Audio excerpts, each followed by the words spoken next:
September 2002ல வந்து 24th நினைக்கிறேன் orders reserved.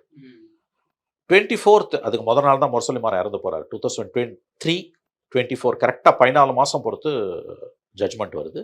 TANSI கேஸில் ஜெயலலிதாவை சுப்ரீம் கோர்ட் அக்விட் பண்ணுது, விடுதலை பண்ணுறாங்க. என்ன சொல்கிறாங்க, நீங்கள் உங்கள் மனசாட்சிக்கு கட்டுப்படுங்க, வாங்கின நிலத்தை திரும்ப கொடுத்துருங்கன்றாங்க. இப்படிப்பட்ட வினோதமான ஜட்ஜ்மெண்ட்ஸ் எல்லாம் உச்ச நீதிமன்றம் கொடுத்துருக்கு. இன்னைக்கு வந்து டாஸ்மாகை வந்து விசாரிக்கவே கூடாது அப்படின்னு சொல்றதும் ஒரு விதத்தில் உங்களுக்கு ஒரு வினோதமான ஜட்ஜ்மெண்ட் தான். இட்ஸ் அ பெக்குலியர் ஜட்ஜ்மெண்ட் தான். எனக்கு given the past history of supreme court, கேன்சரை விட மோசமானது கரப்ஷனு. தனி மனித படுகொலைகளை மன்னிச்சலாம் ஒரு ஸ்பர் ஆஃப் அ மூமெண்ட்ல. ஆனால் ஊழலை நம்ம மன்னிக்க முடியாது. சமூகத்தை அது புற்றுநோயா அரித்து கொண்டிருக்கிறது. அதனால வந்து ஊழல் வழக்குகளில் கீழமை நீதிமன்றங்களின் விசாரணைகளையும், விசாரணை நீதிமன்றங்களின் விசாரணையையும், விசாரணை அமைப்புகளின் விசாரணையையும் அரிதினும் அரிதான தருணங்களை தான் நம்ம தடை செய்யணும் அப்படின்னு சொல்லிட்டு பல உச்சநீதிமன்ற தீர்ப்புகள் இருக்கின்றன. இந்த ஜட்ஜ்மெண்ட் வருது, ஜெயலலிதா ஜட்ஜ்மெண்ட். டான்சிலா அந்த அம்மாவை விடுதலை பண்ணிடுறாங்க.